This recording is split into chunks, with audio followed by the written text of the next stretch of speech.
What's going on, guys? I want to do a quick little video explaining surface area.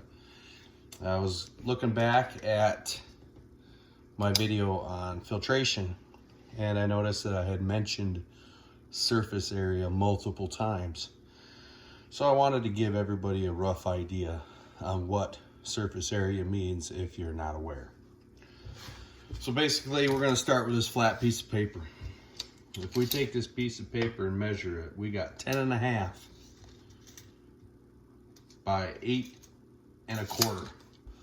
So if we go over to my calculator and we take 10.5 times 8.25, that gives me 86.625 square inches. Okay?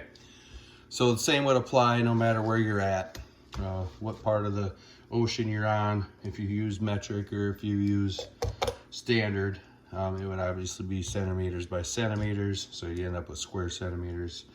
So how that relates to your biomedia is if you look at this ball right here, if we were to take, let's just say this cap or this thing right here, all right, this would be surface area, this flat part would be surface area, so on and so on.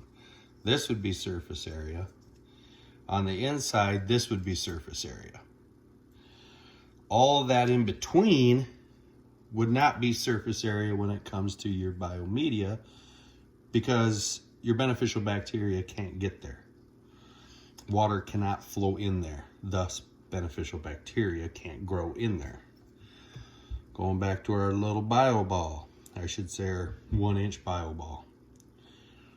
You could actually figure out what your surface area is here if you wanted to measure every single one of those little pegs. And some of those pegs even have holes that go inside of them. So the reason they do this is because this is a 1-inch ball. Let's say it was a solid 1-inch ball. Your surface area would only be on the outside of that 1-inch ball. So what they do is they take that 1-inch ball and they gut it and they cut everywhere they can and still keep structure. So every single one of those little pegs allows beneficial bacteria to grow on it. And every single one of those pegs is figured into the surface area of this bio ball. Same thing with this smaller bio ball. You see all those little flaps all throughout this ball that allow beneficial bacteria to grow on it. Again, if this was a solid ball, you would only have surface area growing on the outside of it. Okay? So when you hear anybody discussing increasing the surface area of your biomedia, you might have a cheap biomedia that's like this. Okay? It's not going to collect as much beneficial bacteria as this will. All right? So again, the surface area of this is actually bigger than this. Even though this part is bigger, or this piece is bigger, there's more surface area on this bio ball than there is on this. If you were to break down and measure each one of these little pegs, the outside surfaces, where the holes are, because water can get into there, beneficial bacteria can grow inside of there. So the amount of beneficial bacteria, I would guess, or I'm sorry, the amount of surface area on this, I would guess, is probably 7 to 10 times greater than this. That's a guess, because I'm not going to sit there and try to measure every little one of those. So, I hope this brief little video gives you an idea of what surface area is and how it's explained.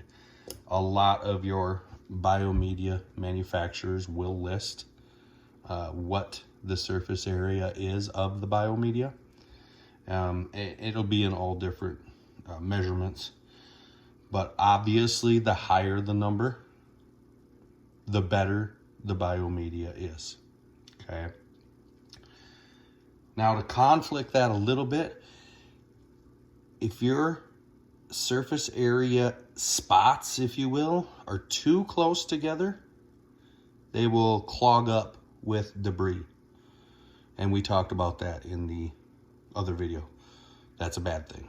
So there is some pretty in-depth engineering that goes into making bio balls. So again, if you have any questions at all on surface area, please feel free to ask. And again, what you want to look at when purchasing biomedia, again, you can use whatever you want. But if you come down to having to increase the surface area of your biomedia, you might have to switch from a cap, if you just have plastic caps in there, to a bio ball or a pot scrubber. Pot scrubbers have amazing surface area. So again, any questions, feel free to ask. And those, thanks to everybody that has subscribed. I think we're up to 16 now. Surprised, and it's cool. I really enjoy it, and thank you all for watching. And again, keep on investing and keep on improving. And I hope through this channel there'll always be a video, one or two of them within the mix of videos I plan on doing, that will help you improve, because like I've said before, that is the most important part. So that's all I got for this video, guys. Again, thanks for watching, and we'll catch you on the next one.